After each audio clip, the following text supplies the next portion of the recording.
Donc, ce qu'on va regarder aujourd'hui, on va parler premièrement du concept d'agrotourisme, donc voir qu'est-ce que c'est l'agrotourisme. Peut-être que vous en faites déjà. On va parler de terroir, d'identité culinaire. On va regarder les nouvelles tendances, qu'est-ce qui se passe au niveau de l'agrotourisme. On va parler de multifonctionnalité, donc on va faire du chemin sur les concepts qui vous ont été présentés tout à l'heure. Puis on va regarder en quoi l'agrotourisme permet de faire du développement économique, social et territorial, puis je vous laisse avec des clés de succès. Donc, l'agrotourisme, qu'est-ce que c'est? L'agrotourisme, c'est un concept qui est arrivé, oui, dans les années 70, je vous en parle tout à l'heure, mais une des raisons pourquoi c'est difficile de bien comprendre le concept d'agrotourisme, c'est qu'il y a beaucoup d'autres façons de parler de choses qui sont très similaires. Donc, vous avez peut-être déjà entendu parler de patrimoine, de tourisme vert, de tourisme rural, tourisme gourmand, d'écotourisme, d'agritourisme, d'envirotourisme et puis du tourisme du pays. On a des termes différents aussi dans différents pays. Donc, c'est ce qui fait que ça complexifie un peu de bien comprendre ce qu'est l'agrotourisme. Puis pour être capable de l'utiliser dans des fonctions de développement territorial, bien, il faut savoir à partir de quel moment un produit agricole ou agroalimentaire devient un produit agrotouristique. On a commencé à entendre parler d'agrotourisme dans les années 70.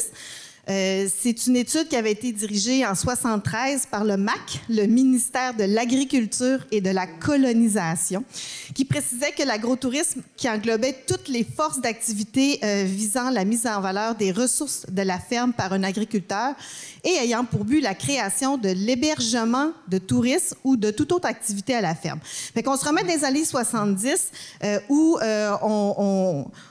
les fermes changent, mais aussi les familles changent. Donc, on veut pouvoir donner des outils aux gens qui sont sur les fermes pour pouvoir augmenter leurs revenus, mais aussi de ramener tout le côté social qu'on a vu tout à l'heure qui se perdait à travers l'agriculture. En 1997, on a eu Tourisme Québec, l'UPA et le MAPAC qui se sont assis ensemble puis qui ont réfléchi sur ce qu'allait être contenu dans cet agrotourisme-là, parce que là, on voyait que les choses partaient un peu à gauche et à droite, puis là, on se ramassait avec un restaurant qui met les produits de la ferme en valeur, disait qu'il faisait de l'agrotourisme. Donc, il fallait vraiment ramener le concept de l'agrotourisme directement aux fermes. Là, je vois des gens qui prennent des notes. Vous allez avoir accès à la présentation à la fin. Les produits qui ont été officiellement identifiés, puis c'est ceux qu'on utilise encore pour l'agrotourisme, c'est les visites de ferme, d'élevage, de culture, les activités éducatives et récréatives, l'animation faite par un producteur, puis la vente de produits à la ferme. Et pour le côté des services, c'est l'hébergement puis la restauration, mais à la ferme. Fait que là, il y a vraiment une définition officielle qui est née. Puis les trois organisations qui ont travaillé à cette définition-là tiennent vraiment à ce que ça soit la définition qu'on continue d'utiliser dans la littérature. L'agrotourisme est une activité touristique qui est complémentaire à l'agriculture. Donc, on ne peut pas sortir l'agrotourisme de la ferme. Elle est vraiment liée à l'agriculture. Il faut que ça ait lieu sur l'exploitation agricole. Donc, c'est les bases de l'agrotourisme. Mais ensuite, ça prend une relation. Donc, ça met un producteur agricole en relation avec des touristes ou des excursionnistes. Donc, pas obligé que ce soit des gens qui soient touristiques selon le nombre de kilomètres que l'industrie touristique met dans sa propre définition. Puis là, bien, les activités peuvent être diverses, mais les deux éléments de rencontre et sur la ferme sont prioritaires et doivent être respectés.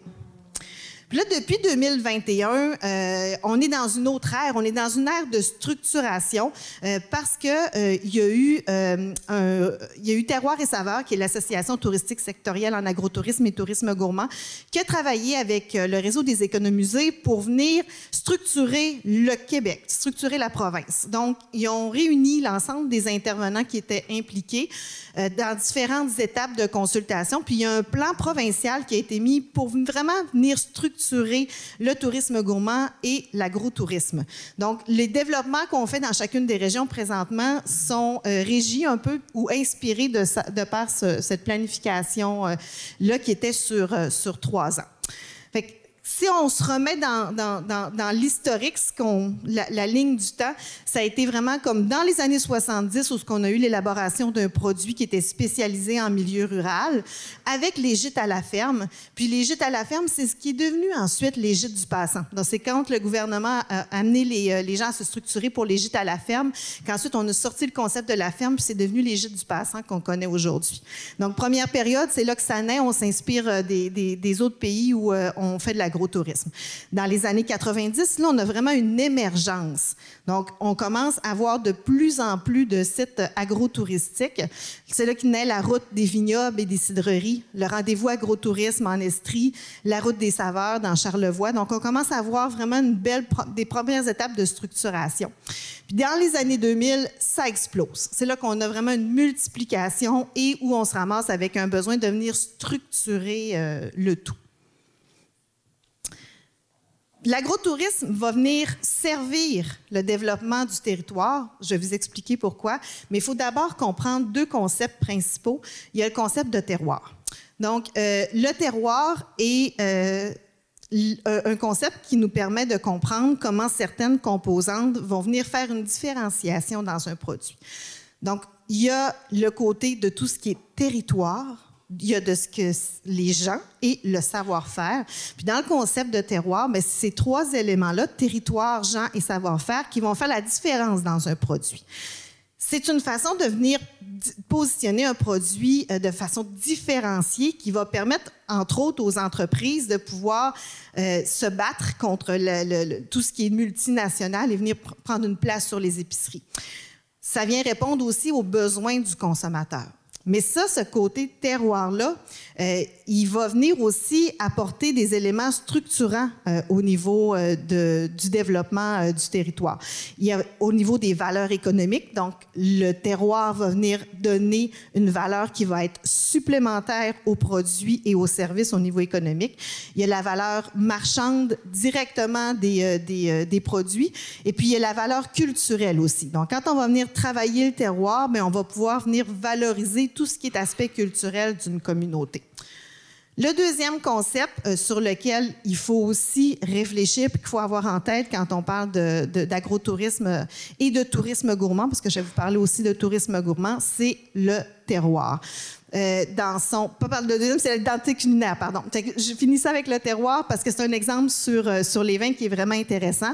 Les vins sont vraiment capables de venir positionner leurs produits avec le terroir. Donc, il suffit de lire qu'est-ce qu'il y a en arrière d'une bouteille de vin pour comprendre comment on va aller mettre le vigneron, le vignoble et puis le climat à travers la définition du vin.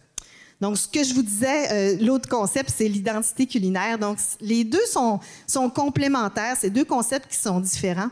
L'identité culinaire, c'est comment qu'on va réussir à définir de quoi se nourrit une région.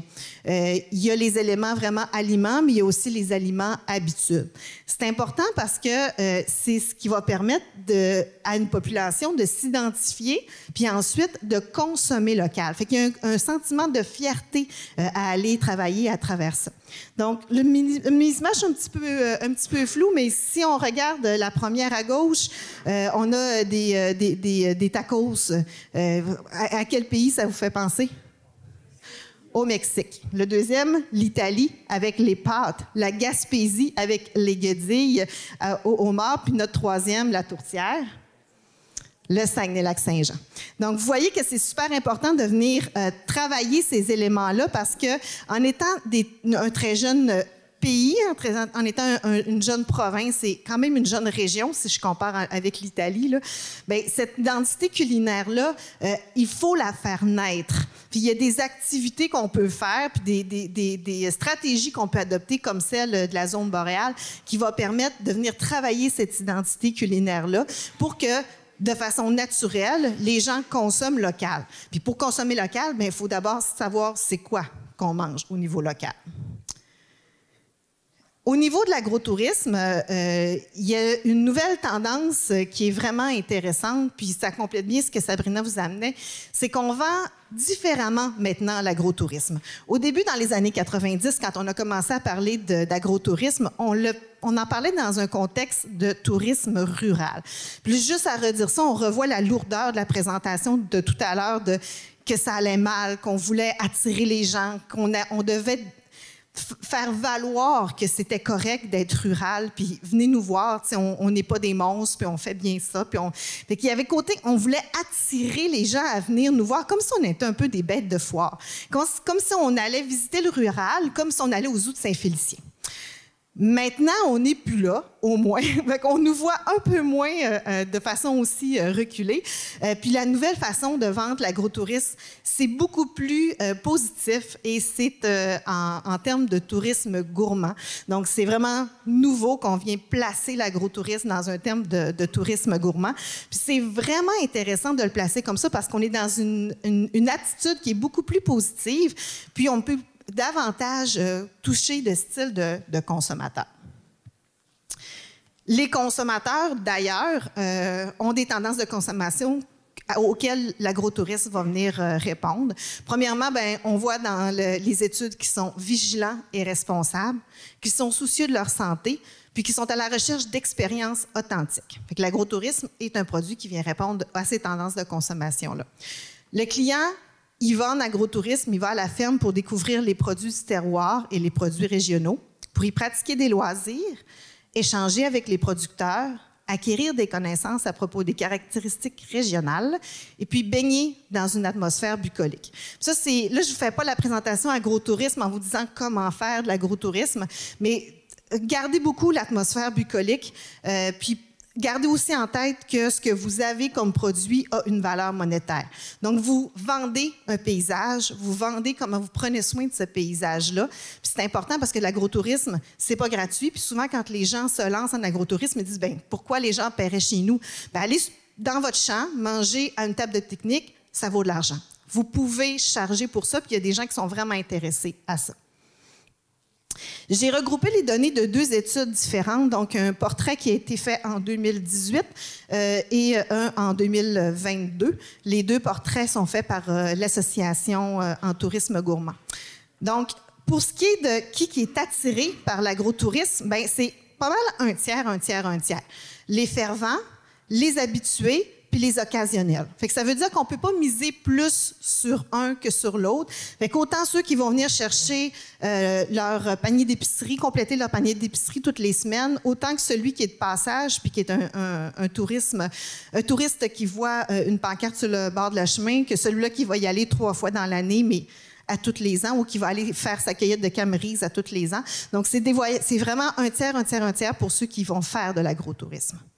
La dépense médiane, pour savoir si c'est intéressant de se lancer en agrotourisme, les gens qui font de l'agrotourisme, qui visitent les fermes, disent qu'ils font 100 $ de dépenses par visite, dont 60 $ en achat de produits, fait que ce qui reste 40 $ pour des éléments qui sont davantage des activités. La provenance de la clientèle, donc 44 des gens qui font de l'agrotourisme sont de la clientèle locale, 22 sont des excursionnistes, donc qui peuvent faire la route dans la même journée, et puis 12 qui viennent hors Québec et 22 du Québec. Puis le chiffre d'affaires en agrotourisme moyen au Québec est de 41 Non, ça, c'est Saguenay-Lac-Saint-Jean.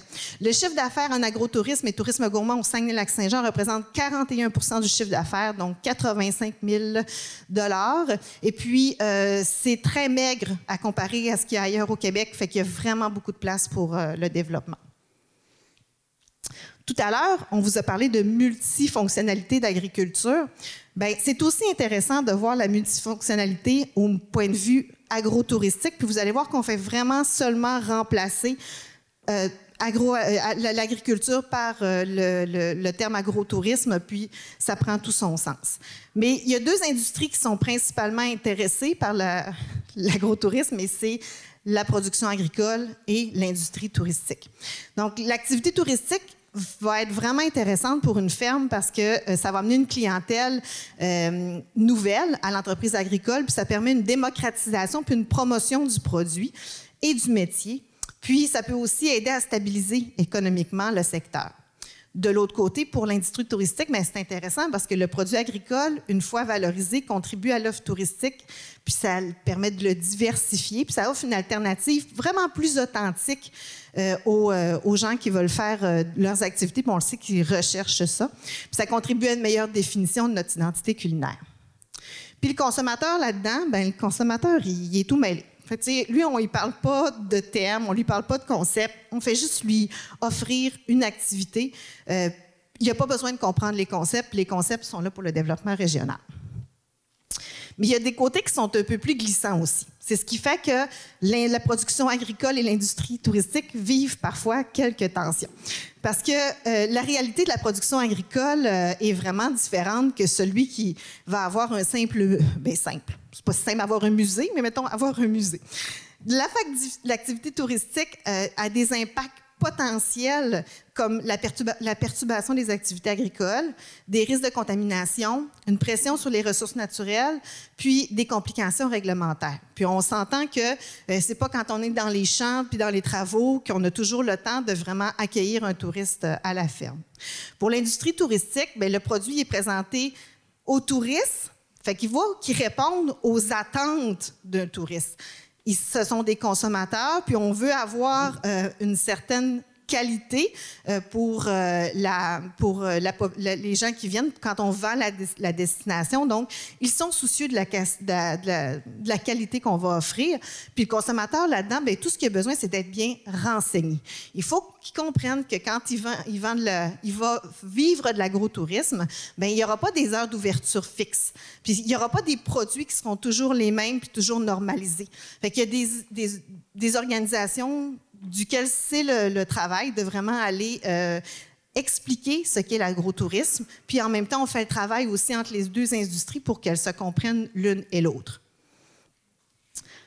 Un secteur qui remplit plusieurs fonctions. Donc, comme je vous disais tout à l'heure, on replace l'agrotourisme au lieu de l'agriculture. Ça nous permet d'avoir au niveau des productions agricoles des produits authentiques de qualité, valoriser les productions locales, maintenir les activités agricoles, maintenir la mise en valeur des paysages, perpétuer les traditions, la création d'emplois, promouvoir les savoir-faire, démystifier les pratiques, démonter les préjugés, faire la promotion du métier, le renforcement du lien social au niveau de la société, puis l'intensification du sentiment d'appartenance.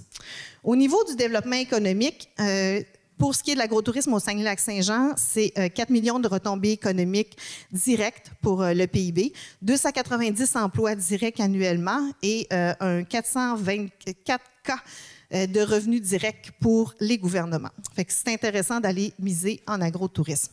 Mais concrètement, pour l'agriculteur, lui, qu'est-ce que ça donne? Il y a vraiment moyen de venir donner de la valeur à un produit ou à un service, puis l'agrotourisme est une bonne façon de le faire.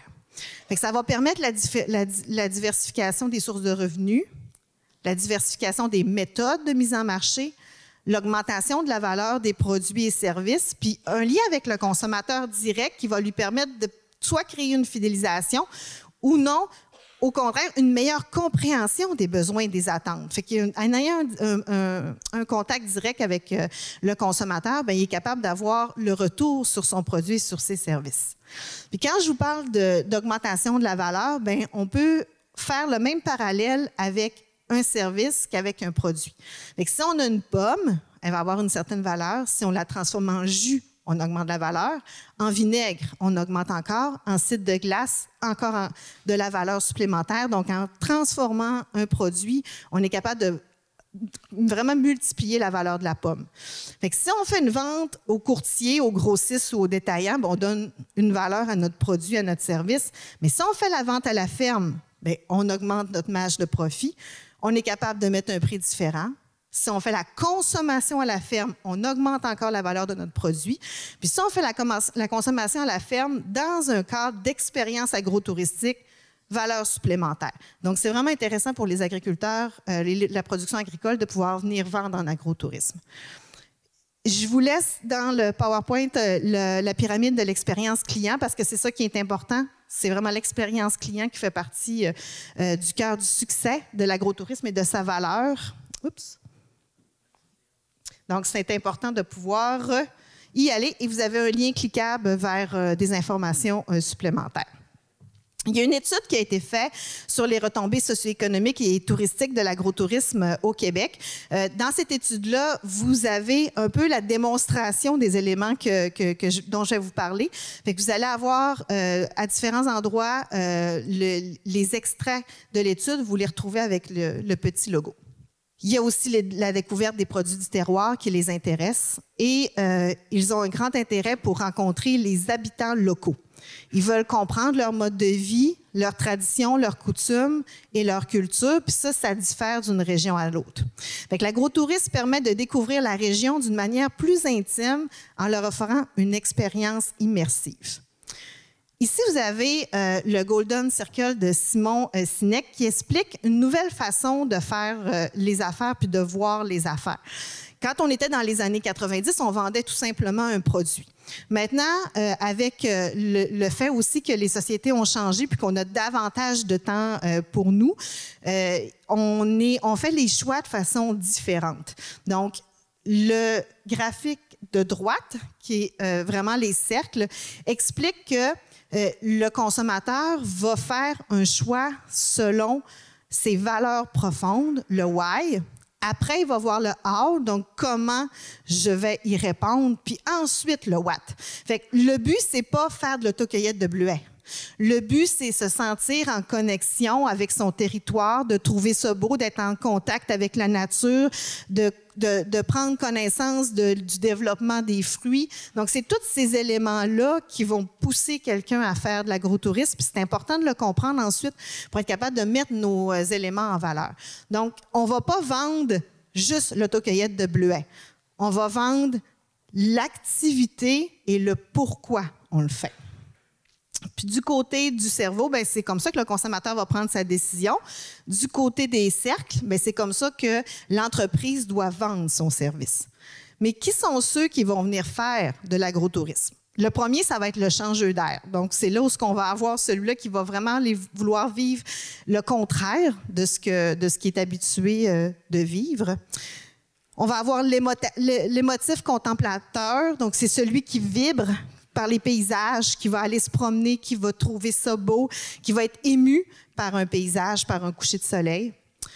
Il va y avoir le mannequin amateur, si on a beaucoup de jeunes. Fait que ça, c'est la recherche de l'endroit bucolique pour aller prendre la photo qui va être belle sur les réseaux sociaux. On a le gourmand. Donc ça, c'est celui qui va vraiment être attiré par ses papilles, qui va avoir envie d'aller vivre une expérience qui va être vraiment gustative. On a l'actif en recherche d'activité. Lui, il va faire n'importe quoi. Il est super content. Il a juste hâte que ça bouge. Il fait de quoi toutes les fins de semaine. Puis là, ben, c'est le temps de la camerise. Il va aller cueillir de la camerise. Et on a aussi l'agrotouriste averti, donc celui qui comprend ce que c'est l'agrotourisme, puis qui s'en fait une valeur profonde, puis qui va vouloir le vivre.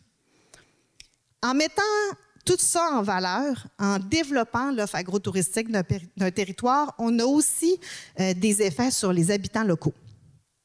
Fait qu'on va venir revitaliser un territoire en faisant prendre conscience des atouts du territoire aux habitants locaux.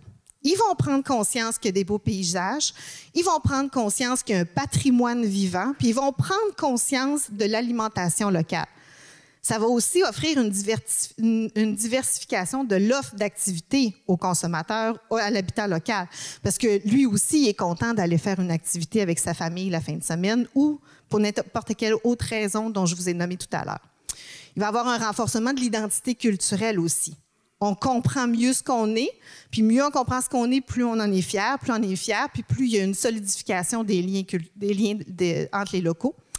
Une identification aussi de l'identité alimentaire, que je vous disais tout à l'heure, il faut comprendre qu'est-ce qu'on produit sur notre territoire pour comprendre qu'est-ce qu'on doit manger pour manger local.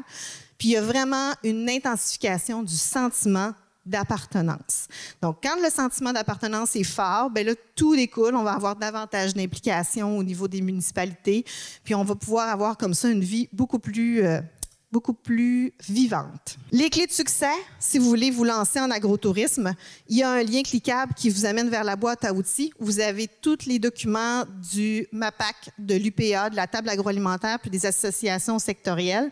Mais ce qu'il faut garder en tête, c'est qu'il y a des facteurs internes de succès qui sont la qualité de l'accueil, l'originalité des produits, la qualité du produit, la qualité de l'expérience, la stratégie marketing, l'organisation à l'interne et la formation.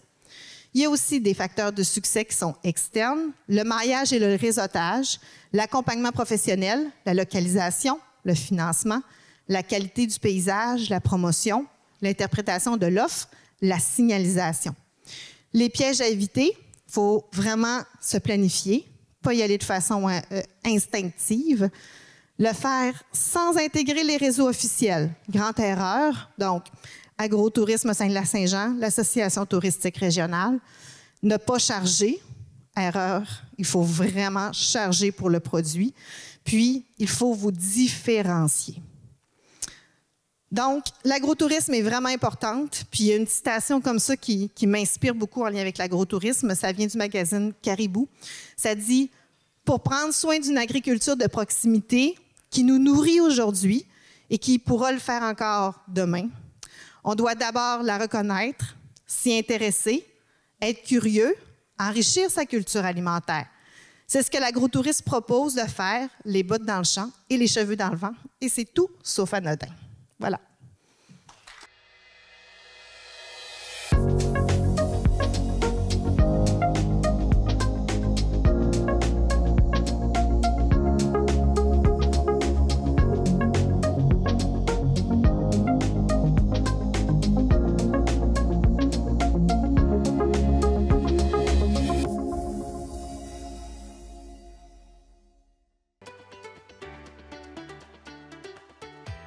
Présence animale est une nouvelle émission qui a pour objectif de mettre de l'avant la relation de confiance et de respect entre l'humain et l'animal.